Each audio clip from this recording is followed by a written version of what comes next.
हैं। ध्यान से सुननी बेटा बात। आदरणीय प्रधानाचार्य जी और आदरणीय जो शिक्षक महोदय है भाई, इनको नमन करते हुए, अजय मिश्रा जी को नमन करते हुए, और बेटा आप सभी बच्चों को आशीर्वाद देते हुए मैं बता रहा, अच्छा आप में से ही कोई बच्चा ये बताओ हमारे शरीर के लिए सबसे इम्पोर्टेंट क्या है बेटा? अरे वाह भाई, बहुत अच्छे बच्चे, देखना कितने अच्छे बच्चे, कितनी अच्छी बात कर रहे हैं। शरीर के लिए सबसे इम्पोर्टेंट ऑक्सीजन, इसके बाद जल, पानी, और इसके बाद बेटा दूसरे खाद्य पदार्थ। लेकिन बेटा दुर्भाग्य है हमारा, मैं अभी प्रिंसिपल साहब की ऑफिस में बैठ कर भी ये बात कर रहा था कि हमारे देश की जो ऑक्सीजन है वो आज पूरे विश्व में सबसे खराब है, सबसे खराब है। और बेटा बस एक आंकड़ा मैं आपको ये बता रहा कि जब से हमारा देश आज़ाद हुआ, आज़ाद कब हुआ? 1947, तब से लेके अब तक इस देश में लगभग 75% पक्षी खत्म हो गए। मेरी बात से एग्री? वे पक्षी खत्म क्यों हो गए? क्योंकि हमारे देश का वातावरण क्या हो गया? खराब हो गया बेटा। बेटा इस देश में सांस लेने के लिए हवा नहीं बची, पीने के लिए पानी नहीं बचा, खाने के लिए शुद्ध खाद्यान्न नहीं बचा, हमारी शिक्षा व्यवस्था भी अच्छी नहीं बची, वो दूसरा इशू है। लेकिन आज मैं सब बच्चों को ये समझा रहा कि अगर इस देश के वातावरण को हमें सही करना, अपनी ऑक्सीजन को हमें शुद्ध करना, तो उसका केवल और केवल एक ही तरीका है कि हम ज्यादा से ज्यादा क्या लगाए? पेड़ लगाए। और पेड़ भी कौन से पेड़ लगावे? असली पेड़ लगाए, असली वाले। कौन कौन से? ये कौन सा पेड़ लगाया? कौन सा पेड़? ये कौन सा पेड़? बरगद। बरगद का पेड़, बड़ का पेड़। बड़ का मतलब सबसे बड़ा, सबसे विशालकाय पेड़। क्योंकि बड़, बरगद, नीम और पीपल, ये पेड़ वातावरण को सबसे ज्यादा शुद्ध करने वाले पेड़ है, क्योंकि ये सबसे ज्यादा ऑक्सीजन देते हैं। और इसी वजह से बेटा अलग अलग धर्मों में इन पेड़ों की क्या होती है?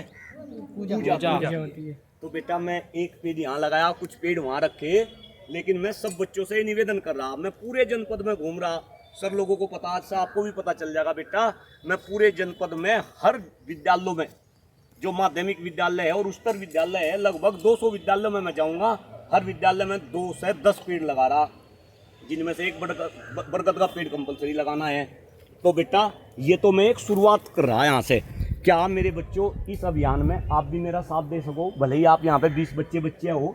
और सर मुझे हर्ष है कि जब मैं ऊन में गया, हरविंदर सिंह वहाँ पे प्रिंसिपल थे डीएवी में, तो बेटा जब मैं परेड में 1200 बच्चे मेरे सामने थे, जब मैं उनसे पूछा, चूंकि मेरे सामने कोई बच्चा बच्ची झूठ नहीं बोलता, मैं पूछा कि एक एक पेड़ बरगद और पीपल का कौन लगा देगा? तो बेटा वहाँ पे बहुत सारे बच्चों ने हाथ उठाया। फिर मैंने बोला कि भाई जो पेड़ लगा होगा वो प्रिंसिपल साहब की ऑफिस के अंदर आके एंट्री करेगा, अपना नाम लिखा होगा, पिताजी का नाम लिखवाएगा, अपना कॉन्टैक्ट नंबर लिखवाएगा, और कौन सा पेड़ लगाया, बरगद, नीम या पीपल का, तो बेटा कम से कम 300 बच्चे वहाँ पेड़ लगाते थे। कल मैं सरस्वती बालिका इंटर कॉलेज में था बेटा, सुबह वहाँ भी 1200 बच्चे आए।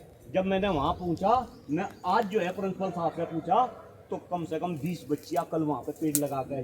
तो बेटा आपका तो देखना इतना अच्छा संस्थान, आप कहीं पे भी पेड़ लगाओ, लेकिन एक पेड़ जरूर लगाओ। लगा देंगे?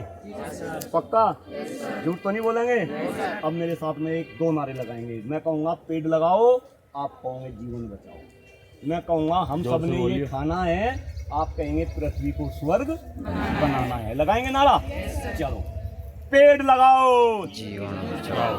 पेड़ लगाओ, जीवन बचाओ। पेड़ लगाओ, जीवन बचाओ। पेड़ लगाओ, जीवन बचाओ। हम सब ने ये ठाना है, हम सब ने ये ठाना है, हम सब ने ये ठाना है। बहुत बहुत धन्यवाद बेटा सभी बच्चों का, आदरणीय प्रधानाचार्य जी का। आपको ऐसे प्रधानाचार्य मिल गए, ऐसे ऐसे शिक्षक मिल गए बेटा, हैं। और बेटा आप प्रभु की गोद में बैठे, देखना कितना अच्छा एनवायरमेंट। इस देशभक्त कॉलेज का सर ने नक्शा बदल दिया। मेरा मकान यहीं था बेटा, दयानंद नगर में, और कभी कभी मैं घूमता घूमता यहाँ आता था, तो बेटा अब तो इतना बढ़िया हो गया भाई।